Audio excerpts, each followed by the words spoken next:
Welcome back to another edition of Give That Fan a Podcast. This is episode 20. As always, I'm Ryan. That's Paul Valley. Paul, both of us had a little romance added to our weekend. I got engaged to my lovely girlfriend Megan on Saturday, which I found out was also your anniversary with Laura. Yeah, Laura and I got engaged at the ballpark in 2019, the same day that Rio Ruiz hit that walk-off grand slam against the Astros. And then we got married on September 3rd, and so that's our anniversary. And you happen to pick a great date to ask your now fiance, future wife, to marry you. So, congrats to you, man! What an awesome day it must have been for you. I'm so happy for you. Thank you, man. I really appreciate it. It was a lot of planning. I was so stressed out. I grew a sty on my left eye. I don't know if it's still visible at all, but I can't uh, see it. it's finally going away. But I actually wore concealer on Saturday night. Luckily, Megan, excuse me, one of Megan's friends had a little concealer I threw on the eyelid, so it didn't look quite as red and puffy. So the pictures came out good, which is all I could ask for. But yeah, it's a very special weekend. And Paul, I heard you were hooked up with some gifts for your anniversary. Yeah, man, it was really cool. So, Colleen O'Riordan, shout out to her from Orioles PR.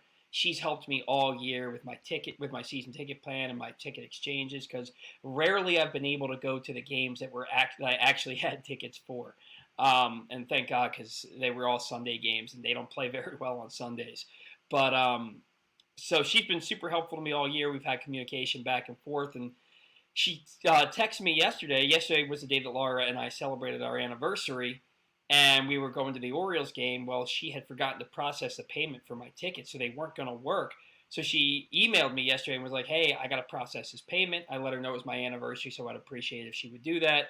And so she was like, "I'm going to leave a swag bag of Orioles stuff for you at the stadium for your anniversary." I thought it was going to be like a little grab bag or something like that. No, dude, she left me an Orioles duffel bag, one of those gray and orange ones that they gave away at the stadium a few years ago, Yeah. filled with two 2019 Orioles Maryland flag jerseys, the Adley Rutschman Welcome to the Show T-shirts, the 30-year celebration of the Why Not season T-shirts, some Orioles winter hats. Two of them were the 50th anniversary celebration of the 1970 World Series championship.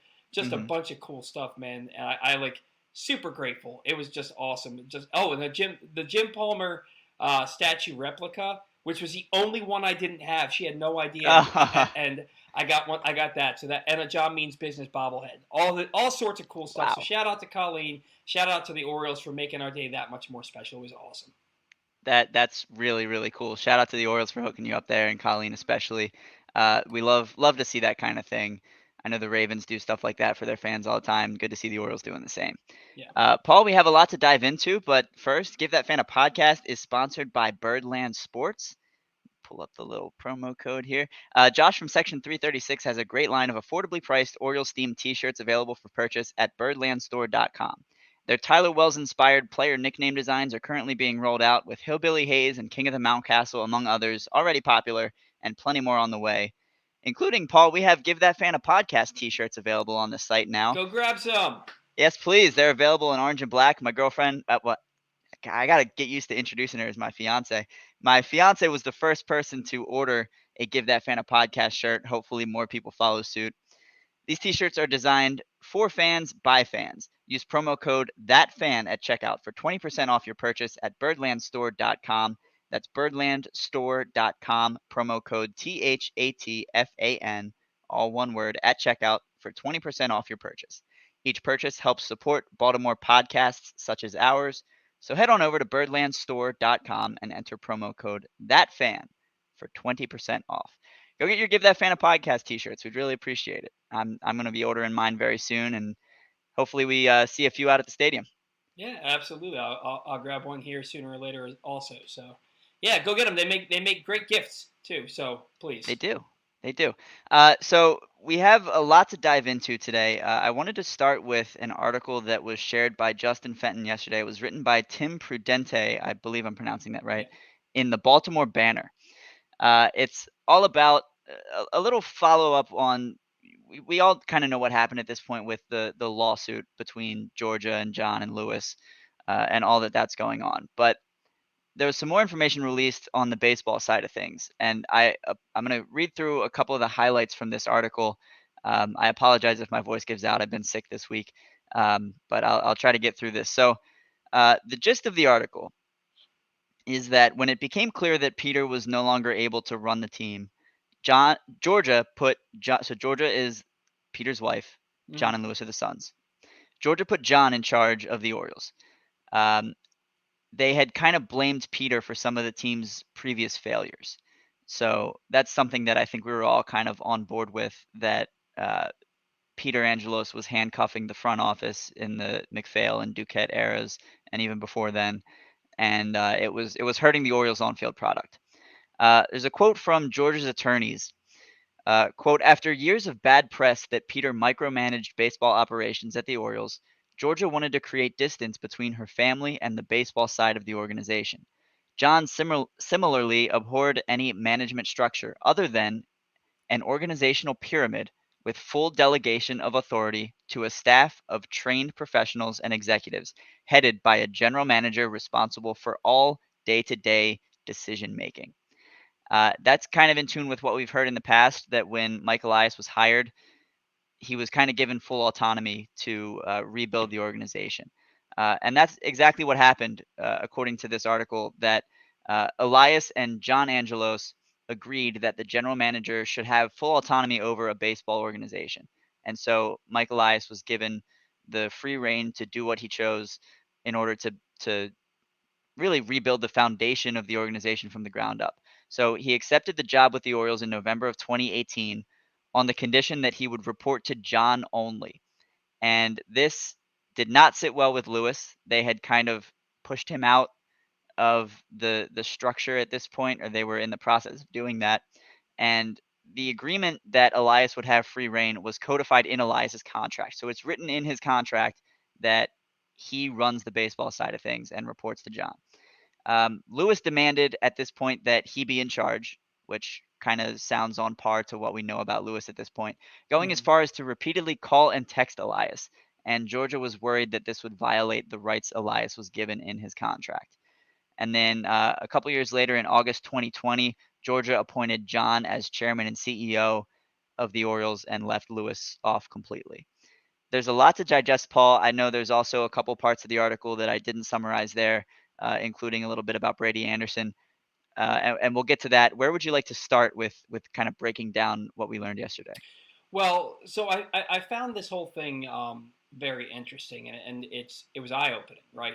I read this in between innings at the game last night, and Mike Elias, the Giants, San Francisco Giants, put on a full court press to get him, and the reason he chose the Orioles over the Giants, and I think in part is because he's from Virginia. I believe he grew up an Orioles fan, so and maybe even if he didn't, it's close to where he grew up, Baltimore. So, Right. but he took the job knowing that he would, because John guaranteed him full autonomy and guaranteed him that he would only have to report to John, and that was the deciding factor for Michael Elias to take this job. I found it very interesting that they acknowledged the fact that Peter micromanaged the team. We all knew it, but you really couldn't say it, right?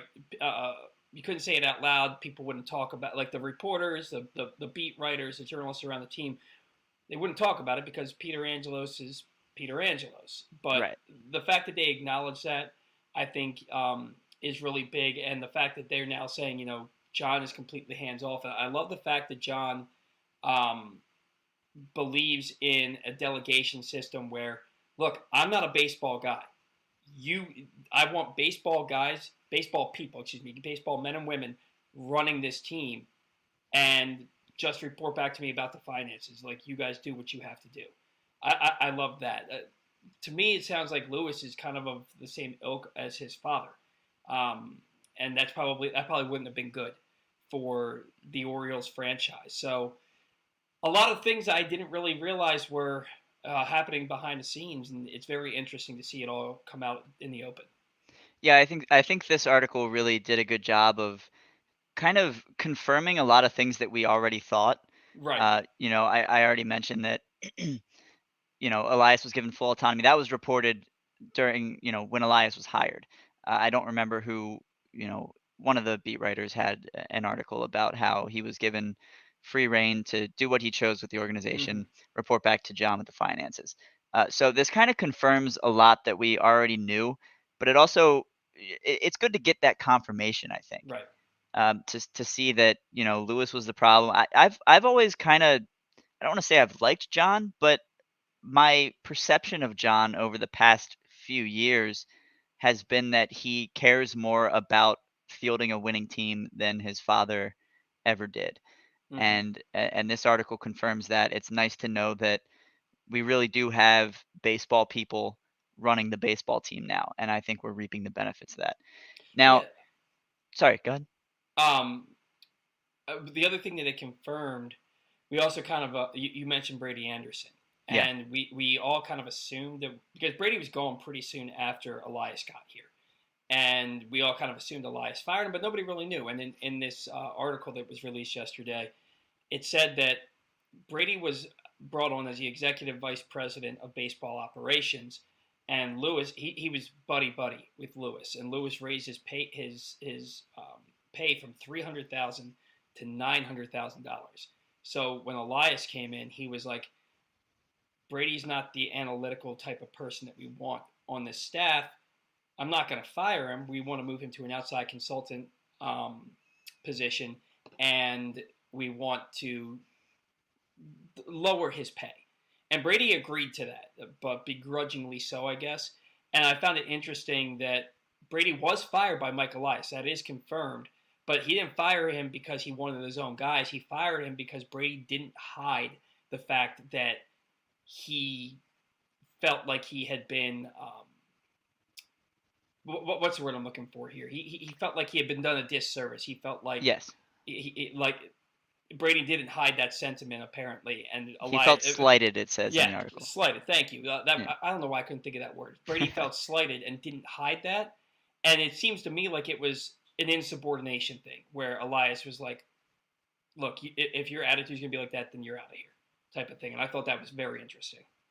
Yeah, for sure. And the case with Brady Anderson, it kind of felt for a couple years like he didn't really have a defined role. He may have been the executive VP of baseball operations, but he was out there shagging fly balls during batting practice, and it kind of felt like he was just meddling wherever he wanted to. He And didn't I don't answer to like, anybody. He just did what he wanted. yeah, I don't like using that word meddling because it has a negative connotation, but really that's what it felt like he was doing.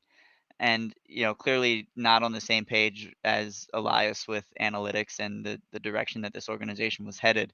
And so yeah, I think moving him out of that role at first and then getting rid of him altogether was probably the right call. Yeah, seems like it. As much as Orioles fans love Brady Anderson for what he, the leadoff hitter here and 50 home run season, and everybody likes Brady Anderson, but not a front office guy. I Yeah. don't think ever should have been. And now here we are. The last part of the article, Paul, the headline is "Family Took Steps for Sale of Interest in the Team." Mm-hmm. Now, John has been a big advocate of the Orioles staying in Baltimore. Um, However, they have considered selling the team. Attorneys for Georgia wrote that this is a quote from the article. Attorneys for Georgia wrote that her husband did not believe the family should own the Orioles forever. And then, although Peter felt the Orioles should be sold on his death so Georgia could enjoy the great wealth they had amassed together, he felt that decision was ultimately Georgia's to make. And so at this point, I don't think we really know if the Angelos family is going to sell the team. We don't know how much John enjoys being the president and CEO. Mm-hmm. We haven't gotten a chance to talk to him about that, but that is his role. He loves having the Orioles in Baltimore, it appears. Whether or not it's going to be under the Angelos family name, I think is yet to be determined. But regardless, I think any ownership group, and we've talked about this on the show, any ownership group that comes in and wants to purchase the Baltimore Orioles, Major League Baseball is not going to let them move. Correct. It's That's they absolutely have correct. a beautiful stadium, beautiful town. When the team is winning, the fans show up, and so we don't have to worry about that. And there will always be people who say they're going to move to Nashville, they're going to move to Vegas, whatever the hell. But the Orioles aren't going anywhere. Yeah, the fact that the Tampa Bay Rays exist and the Oakland Athletics exist, and they're already talking about potential expansion, adding two more teams. It wouldn't make a ton of sense to move a team from Baltimore to any of those other locations when those other things I just mentioned are things that could be and will be probably happening. Um, and you're absolutely right. We did talk about this on the show. Major League Baseball, a lot of people don't realize that they can step in and say, if you try to move the team, Major League Baseball can step in and say you're not moving this team.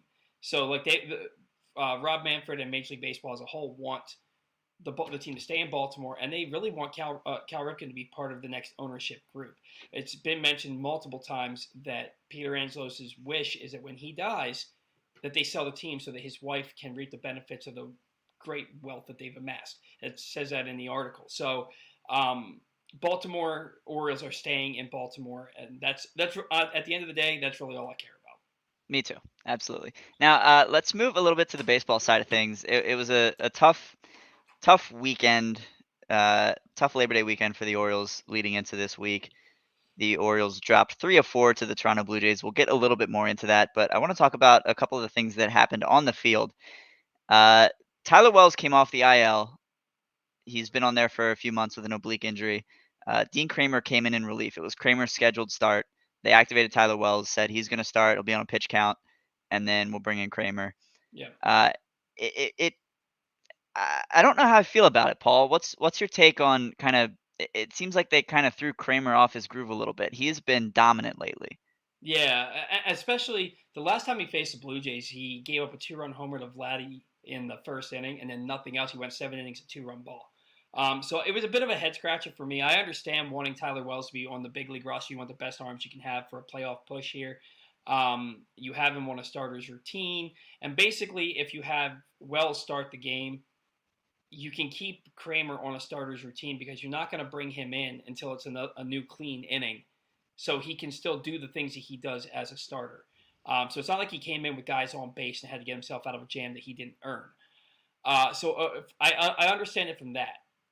Tyler Wells is the one that has the experience in the bullpen out of the two of them, and chances are you're not letting Kramer go more than 6 innings in that game, so you can bring Wells in anyway. Maybe you want to get to Tate and Bautista in the back end, but you just used them the night before, so maybe they're not available. Look, they got 8 innings of 4-run ball, 3 earned out of those two guys, so they did their job, right? It's just if you're gonna, I feel like you're robbing Peter to pay Paul. Yeah, In this situation. They're both on starters routines. You're going to throw one of them off. I think the guy who's been at the major league level dealing for the last 5 weeks should be the guy who has the opportunity to go out and start that ball game. And maybe things turn out a little bit differently. Maybe Wells comes in knowing that he only has to go an inning or two and he can throw 98 miles an hour and really go after it. I would have rather seen Kramer start the game, though I think they both pitched. I think they both did their job.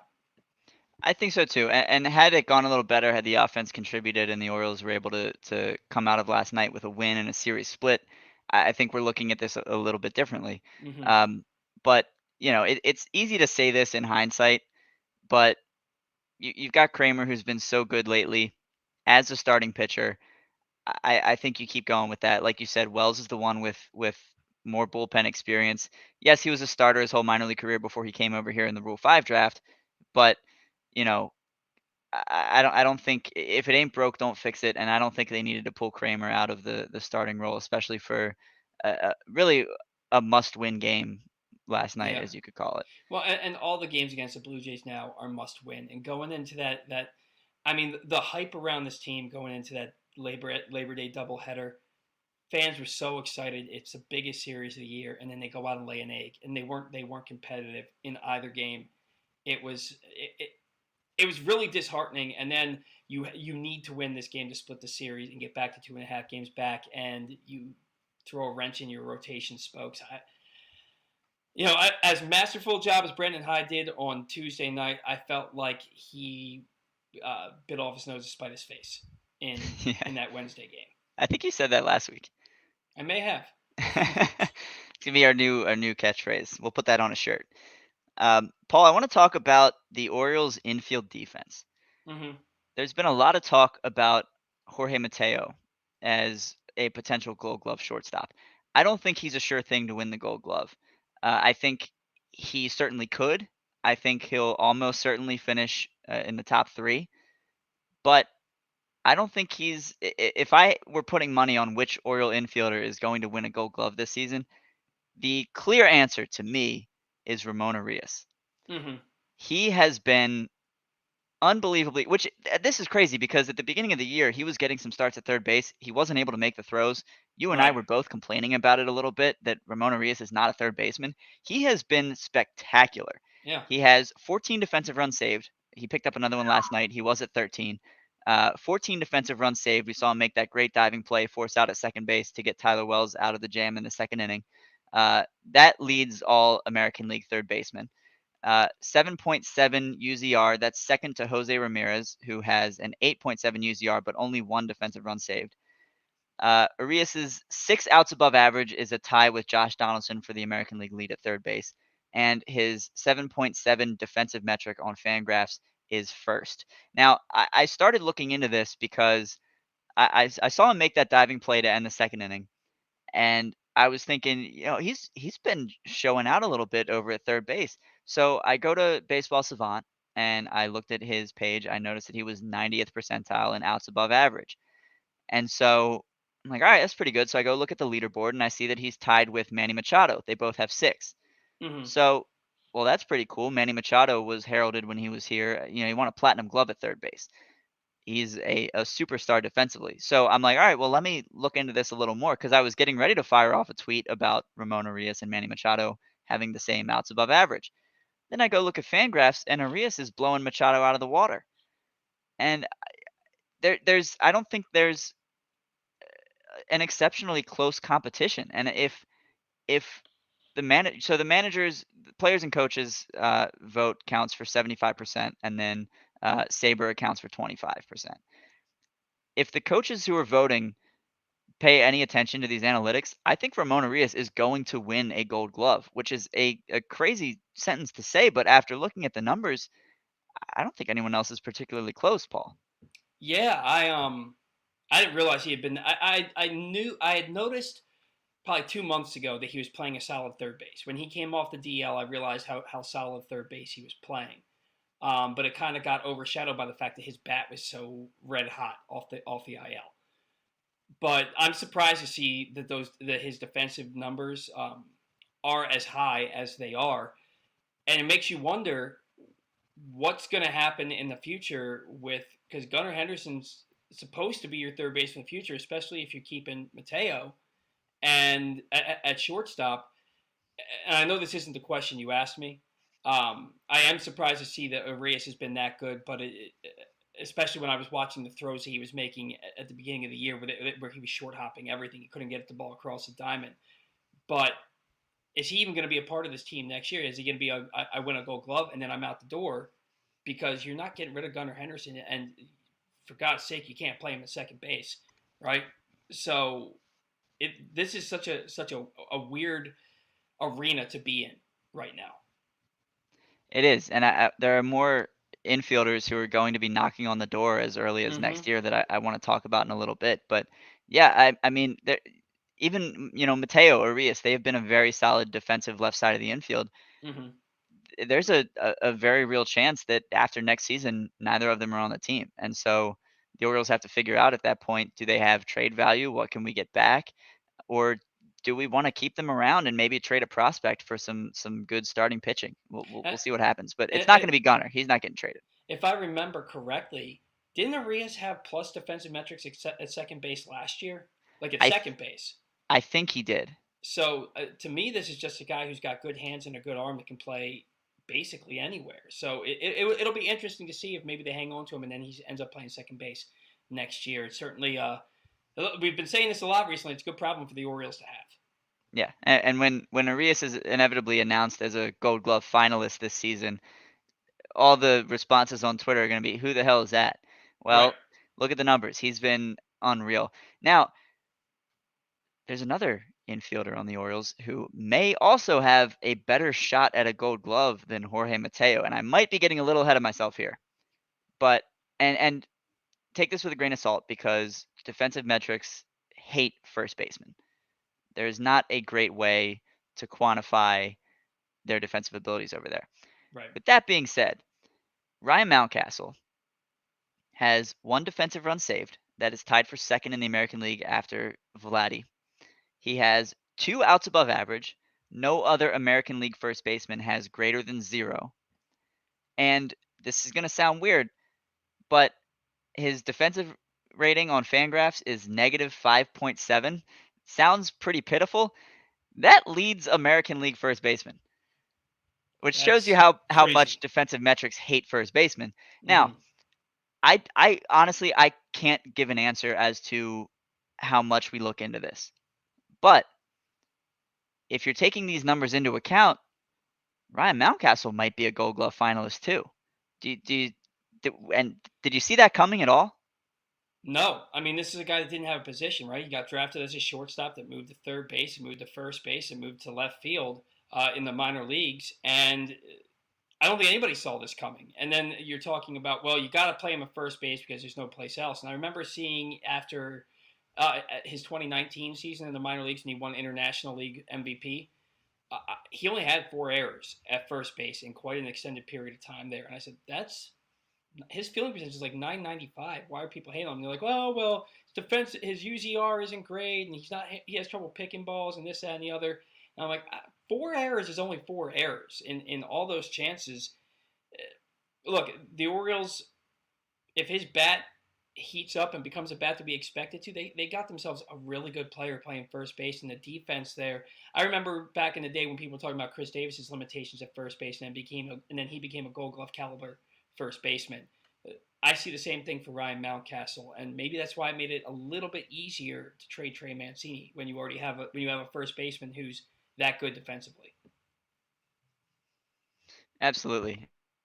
And, whether or not Mountcastle is a finalist or wins a Gold Glove this year, it looks like he's turning himself into a very fine player over there, and Mm-hmm. could be in the conversation. Now, if you look across the American League, there is no clear favorite, but if you take into account some of these metrics and where Mountcastle ranks among American League first basemen, he's got to be in the conversation. Yeah. Now, none of this is to take away from Jorge Mateo. Has been an excellent defensive shortstop. I just wanted to highlight a couple guys who have flown under the radar as very helpful to this organization on the defensive side of the ball. Excuse me, gonna get rid of this cough. Cedric Mullins probably finishes top 3 among center fielders as well, but I think the clear 1 and 2 in the American League is Miles Straw and Michael A. Taylor. But Mm-hmm. the Orioles could have 4 guys representing in the Gold Glove finalists. Now, how many win, we'll see. But um, one guy who the defensive metrics really do not like, and who is starting to become, well, that might be generous, who is at this point a liability on offense, is Austin Hayes. Yeah. He hit for the cycle on June 22nd. And when that happened, Orioles fans were clamoring for him to be voted into the All-Star game. He was, barely in the top 20. Oriole fans thought he should be higher, myself included. He was having a great season up until that point. Since then, Paul, he has a 204 batting average, 252 on base percentage, a 593 on base plus slugging percentage, and a 68 WRC plus. Maybe he's playing hurt. He still has a visible scar on the back of his hand. I know he's dealt with a couple other lingering issues this season. He got the night off on Wednesday in favor of Kyle Stowers in left field. What do you make of Hayes? At this point, is he a platoon guy? Is he more of a fourth outfielder type? Is he on the chopping block? Where do you stand on Austin Hayes? Because he's been very bad lately. It's crazy, man. When you look at what he did in April, May, and June, he was arguably the Orioles' best player, right? I mean, you're talking a guy who hit over 290 in both April and May with an on base percentage approaching 380. And then June, the average was down, but the home runs and the RBIs and the doubles were up. He hasn't hit since. And you talk about a guy who those first 3 months, you're talking this might be the Orioles' best player. He's finally turned into the player that we thought he could be when he was a finalist for minor league player of the year in all the minor leagues in 2017. And now you talk about him, he might be the Orioles' worst player. He might be their worst player. He's been lowered to eighth in the order the last couple of times out there. The Orioles had a rally going where they scored 5 runs in I think it was it the third or fourth inning on I believe it was the third Tuesday. inning. Yeah, Yeah. they scored 5 runs, and they're rallying. He comes up after a bunch of base hits and pops out on the first pitch. This is you can't play him. You're in a playoff stretch, and as much as you love Austin Hayes and as much as the ability's there, you can't justify putting this guy in the lineup. You have to replace him with Kyle Stowers and make him essentially a fourth outfielder. And at this point, is he a fourth outfielder above Ryan McKenna? Because McKenna's put up better numbers than him the last 3 months. It's heartbreaking because of all the excitement surrounding Austin Hayes. The way he started this year is probably not his fault because he probably is hurt. The wrist, whether he got getting cleated in the back of the hand on that slide in the first base, which was that one is his fault because why are you diving into head in the first base? Right. But getting hit 3 times in the same spot on his wrist, um, he's probably hurt. And even if he's recovered from the injury, now he's been pressing. Maybe got into some bad mechanics because over compensating for that injured wrist, and he can't get out of it. He's just it sucks to say it, but you can't justify putting him in the lineup right now because there's guys who are going to do a better job right now. Absolutely. And ever since I wrote I wrote an article before the trade deadline that the Orioles needed to trade Anthony Santander to make room for Kyle Stowers on the active roster. Ever since then, Hayes has been terrible and Santander has done nothing but hit home runs. Santander liked the tweet of mine during the All Star break, and we may have talked about it on the show where I Yeah. said he shouldn't be hitting third on this team. He should be hitting at best fifth, and really should probably be more of a 6 or 7 hitter. He liked that tweet, and then he's hit 290 with 10 home runs and like 40 RBIs since the All Star break. So he kind of shoved that in my face, huh? Yeah, egg on our faces. I mean, hey, good on him for proving us wrong. Yeah, I'm thrilled that he's been able to put up the type of production that he has, and that the Orioles have been able to keep him and to some extent Stowers in the lineup. Little simpatico. Um, I want to excuse me. I want to talk a little bit about what's going on in the minors. Connor Norby was named the Eastern League Player of the Month for August. He posted a 1.006 OPS, hit 9 home runs. He was promoted to Double A near the end of June, and all he's done since then is slash 292, 371, 574. That's a 945 OPS, 15 home runs, 29 extra base hits, 8 stolen bases. He has 23 homers across High A and Double A this season. That is tied with Jordan Westberg for the second highest total in the Orioles' entire organization. Only player ahead is Anthony Santander. Paul, he's another infielder with the aforementioned Jordan Westberg and Joey Ortiz, who, by the way, is a power hitter all of a sudden. These are guys who can push themselves into the MLB discussion as soon as 2023. The Orioles have a very good problem with too many good infielders. And it's weird to say that because the discussion for the last few years has been we have too many good outfielders. And right. now that script has flipped, I think. We still have a ton of great outfielders coming up through the system, but the Orioles are going to have to figure out their infield situation moving forward. Yeah, like we already talked about with Gunnar and Mateo and Arias, and now you got Connor Norby, who 23 home runs. He was never known for his power, right? The power only No. came on his senior year, but he was more known for the hit tool. He was 400 hitter in college, and that's translated to professional ball. This is his first full season of pro ball, and he's knocking on the door at AAA, just like Colton Cowser, who's already there but struggling in his early going at AAA. Like you said, good problem to have. Where are these guys going to play? And it really makes. And then Joey Ortiz, he got promoted. He's been tearing the cover off the ball since the beginning of July. Got promoted to AAA. The glove's been major league ready all year, and now the bat is on fire because he's hit the ground running at AAA. It makes you know a trade's coming. Like a trade, they're going to have probably a few trades this off season, and maybe that's how they get that middle of the order bat that I was talking about, or maybe that's how they get a controllable starting pitcher. You have 9 spots, 8 spots on the field that aren't a pitcher, right? You can only play 8 guys and then some bench guys, and if these guys are good enough to start, and they can't start for you because you have guys who are just as good, if not better. There are trades coming this off season. Maybe Connor Norby's the guy who sticks and ends up playing second base, but then that's before we even mention Cesar Prieto, who, oh, by the way, they spent a ton of money on the international draft this past year, and he has the lowest strikeout rate of anybody in the entire system, majors through minors. Uh, it's it's going to be interesting to see how the Orioles move forward, who gets squeezed out. The one thing I know is that Odor won't be back next year because of all these other guys. He's the one guy I can tell you with absolute certainty will not be back at the major league level for the Orioles next year. I know a couple people who that would really bother, but not gonna apologize for it. We've been talking all year about how Odor shouldn't have even broken camp with the team. Dude, Granted, he's been better lately. He still seems to come through in clutch moments every now and then, but not a big league infielder. this is a guy. Last night, I said to my wife, I leaned over to her and I said, you know what?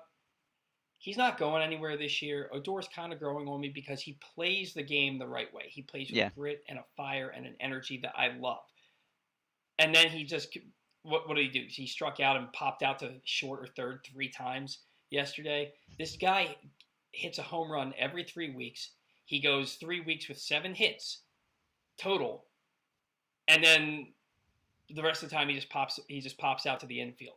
I don't want to hate on him, but I'm so done with it. It's he's not going to do anything. One home run every 3 weeks in a clutch situation is not worth keeping a guy in the lineup every single day. But I digress.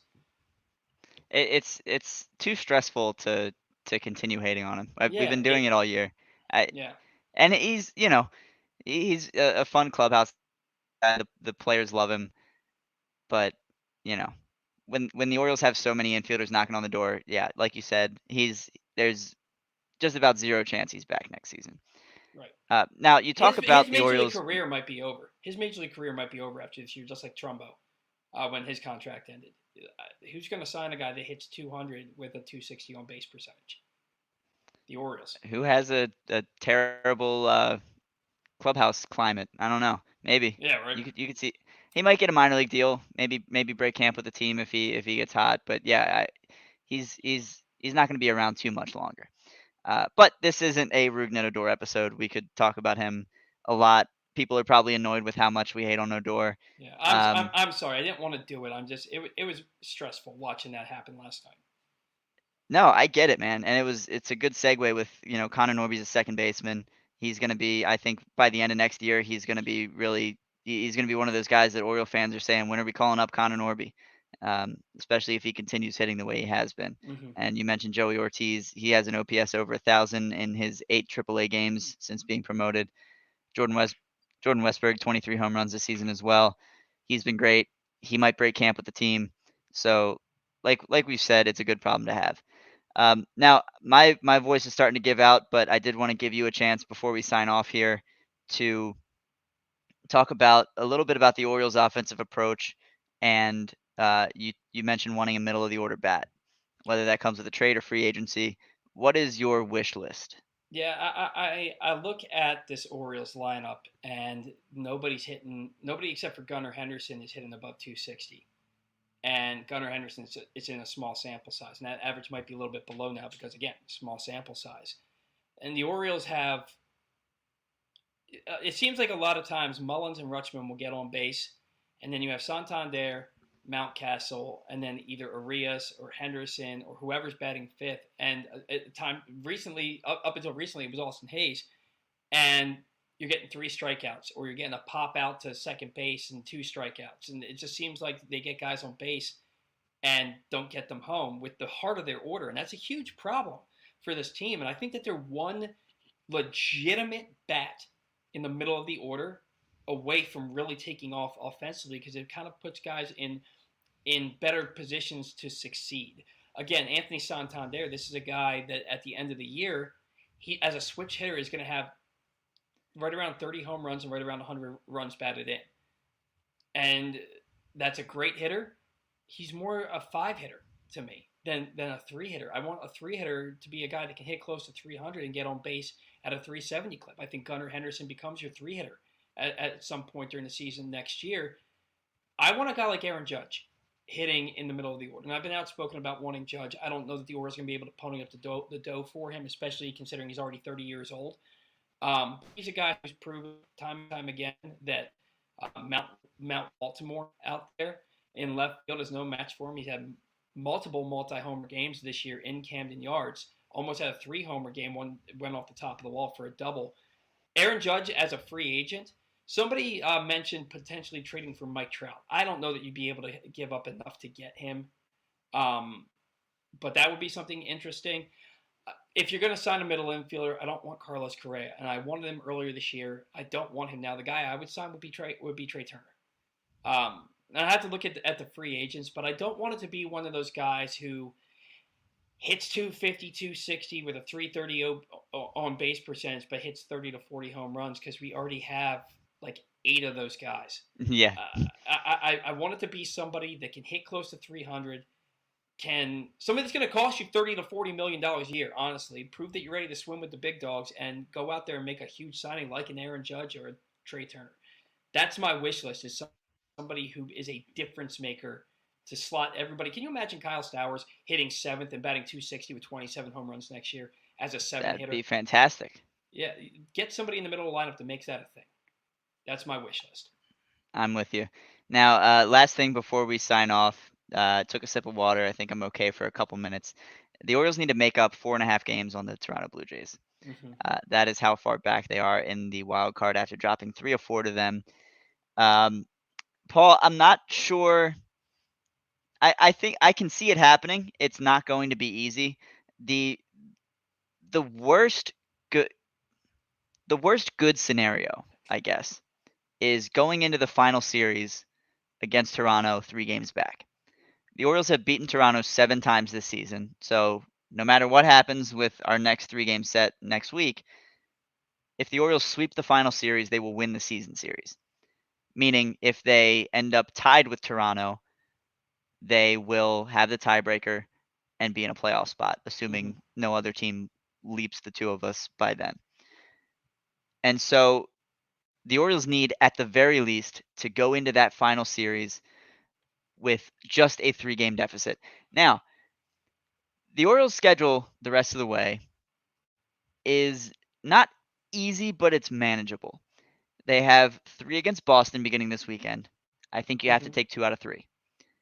They have a 2-game set in DC. I think you have to win both of those. They play in Toronto for 3. I think they have to win at least 2 of them. Mm-hmm. I think they can afford a loss in there. Obviously, it wouldn't be ideal. You want to sweep that series, but I think they can afford a loss. Detroit comes into town for 3. The Orioles need to sweep that series. Houston comes in for 4. I think the Orioles need to split.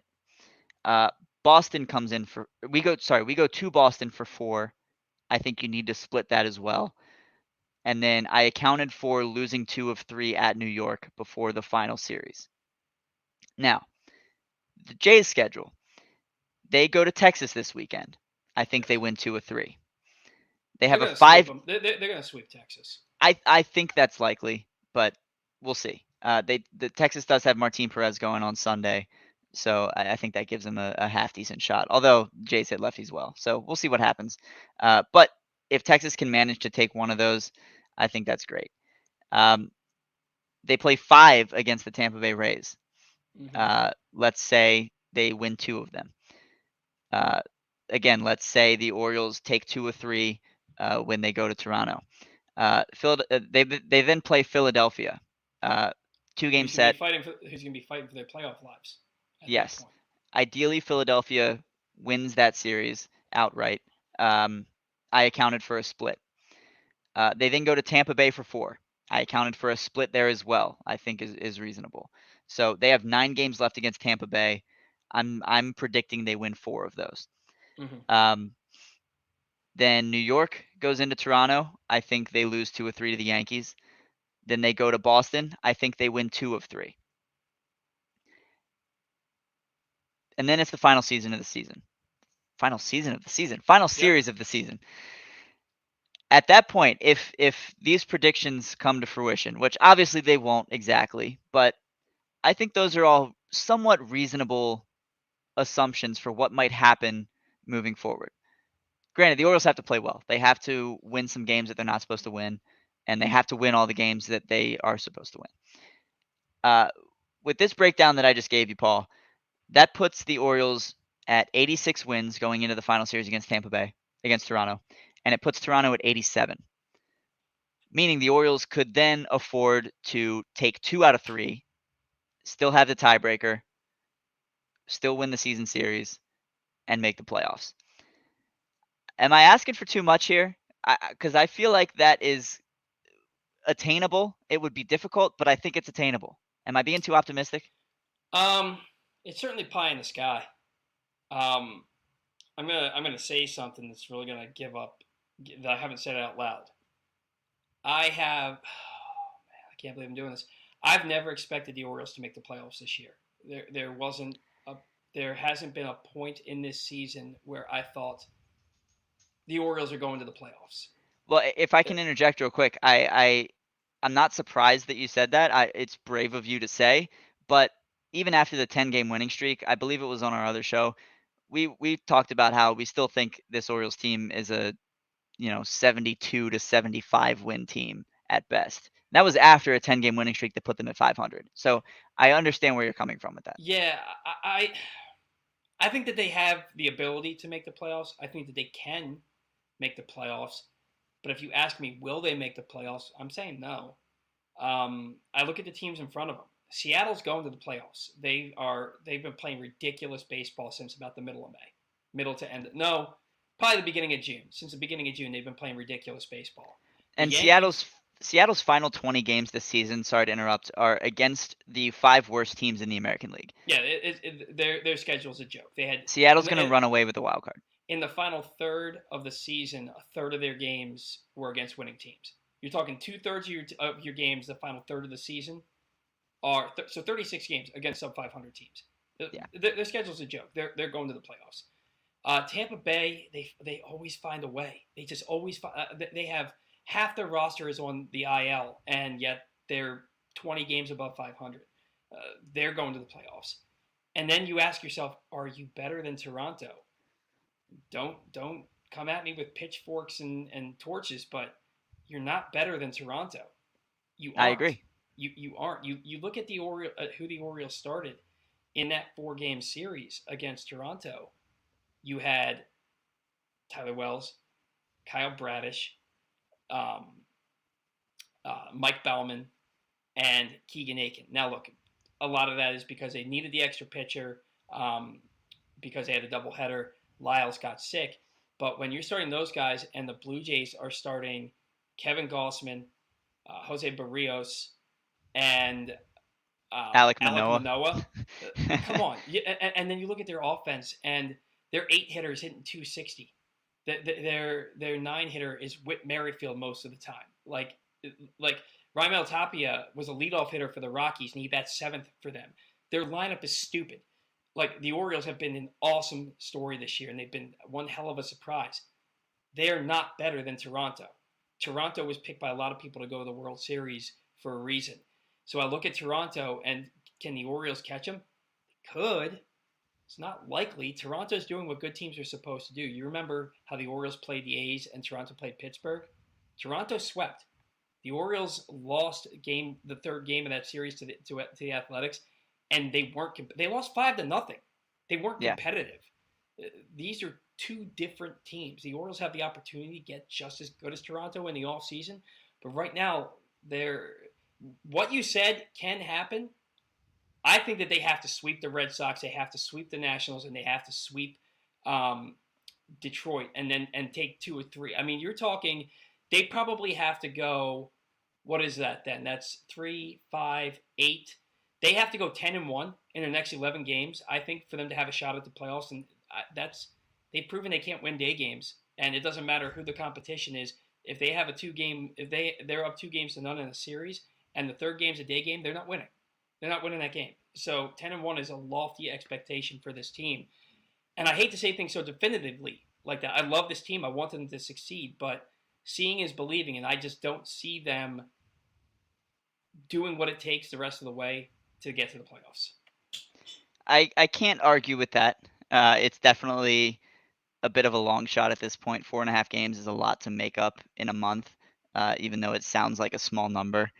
You need a lot to go your way. But yeah, it's going to be difficult. This 4-game series was not a dagger, but a huge hurdle. And so, They you know, need they need to at worst split that series. The fact that they lost 3 of 4, put themselves behind the 8 ball in one day by losing a doubleheader. And look, I could be that guy who puts on his orange sunglasses and drinks that orange Kool-Aid and says, "Oh, they're going to go out and win every series the rest of the way." But I'm going to be realistic here, and they've done a hell of a job proving me and just about everybody else wrong all year. So it can happen. I'm not saying that it can't happen. I just don't think it will. yeah, I definitely have a little orange Kool-Aid going. I'm very sad after this series, and I'm looking for something to lift my spirits. So I wrote out each team's schedule, and I said, all right, if they do this and this and this and this and this, maybe there's a chance. For people Uh, that don't know what kind of a time commitment that takes and how like difficult it is to figure that out, that is something that is such a pain in the ass to do, to look at a yeah, schedule and figure out everybody like the Blue Jays what they have to do and then what the Orioles have to do game by game by game the rest of the way. So yep. kudos to you, man. I would have wanted to do that. Yeah, I was up till I couldn't sleep last night. I was up till like 3:30. I've been sick for 3 days. COVID Mm, negative, fortunately, but good. it's ever since the engagement. I woke up the next morning, like I guess it was 2 days later, That's but God saying, "Don't do it." yeah, I'm just right. kidding. I'm just kidding. I love my Nah, dude, it wife. was it was crazy. We went, so we're at the engagement party at her parents' house. Her sister and her brother-in-law and niece came up from Raleigh, North Carolina as a surprise.